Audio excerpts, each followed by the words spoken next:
বাচ্চাদের কথা চিন্তা করে আপনারা কিন্তু ঘরে বসেই বানিয়ে নিতে পারেন জেলি বা পুডিং। এটা কিন্তু বাচ্চারা একটু বেশি পছন্দ করে, দোকানেরটা খেতে কিন্তু ভেজাল। এই জন্য আপনারা চাইলে বাসায় এরকম পুডিং অথবা জেলি বানিয়ে দিতে পারেন।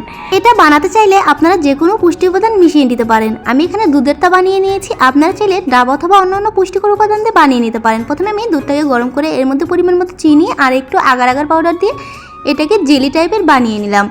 এটা যখন জুড়িয়ে আসবে তারপর আমি এটাকে ফ্রিজে রেখে কিছুক্ষণ ঠান্ডা করে নেব। একইভাবে আরেকটা জেলি বানিয়ে নেব, এটা হচ্ছে অরেঞ্জ ফ্লেভার। আর বাচ্চারা কিন্তু অরেঞ্জ ফ্লেভার একটু বেশি পছন্দ করে, তাই আমি বানিয়ে ফেললাম। আর এই জেলিটাও আমি আগের নিয়মে বানিয়েছি, যেমন হচ্ছে এর মধ্যে পরিমাণ মতো চিনি আর একটু আগার আগার পাউডার দিয়ে ভালো করে ফুটিয়ে তারপর আমি নামিয়ে আরেকটা প্লেটের মধ্যে রেখে কিছুক্ষণ ঠান্ডা করে নেব।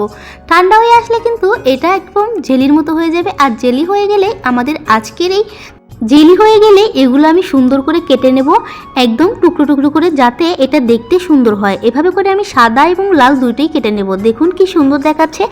ঠিক একই নিয়মে অফ ক্যামেরায় আমি আরেকটা সাদা পানি দিয়ে বানিয়ে নিয়েছিলাম। ওই পানি গরম গরম অবস্থায় আমি এই দুই রকমের জেলিগুলো দিয়ে তারপর আমি কিছুক্ষণ ঠান্ডা করে ফ্রিজে কিছুক্ষণ রেখে দিয়েছিলাম। এবার আমি এটাকে